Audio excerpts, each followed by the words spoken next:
Andikia hiyo barua ya kuwataka kwamba mtu wa fedha aweze kufika leo na hiyo vielelezo vingine ili tuweze kufanya reconciliation kwa maana ya kwamba tupitie hizo hesabu kwa pamoja na vitu kama hivyo ili kuona kwamba wapi wanaposema kwamba wanadai na sisi tuonyeshe wapi ambako tumesema kwamba wanadai.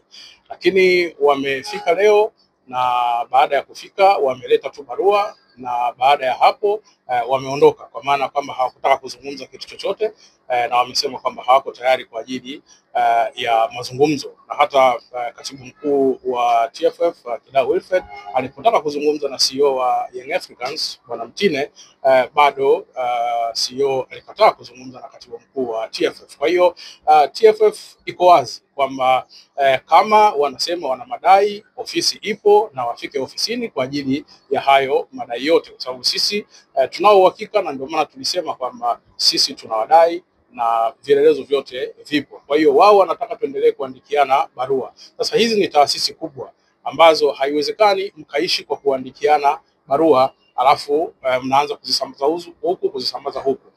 Jambo dogo ni kwamba kama wewe unadai, maana yake ni kwamba umeitwa kwa ajili ya kuja kuhakiki hicho ambacho unakidai ama hicho ambacho unadaiwa.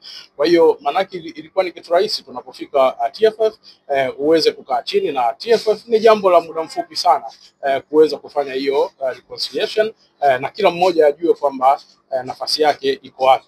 Sasa hatuwezi kuwa tunaendelea kuandikiana barua hizi kama vile tunatuma posa huku na vitu kama hivyo. Haiwezekani jambo kama hili. Hizi ni taasisi ambazo kwa namna yoyote ni lazima ufanye kazi kwa namna ile ambayo inatakiwa, ambayo tumewaelekeza nini ambacho cha kufanya. Kwa hiyo wameondoka, wamesema kwamba hawako tayari kwa ajili ya kufanya jambo hilo, na mwisho wa siku wameacha barua.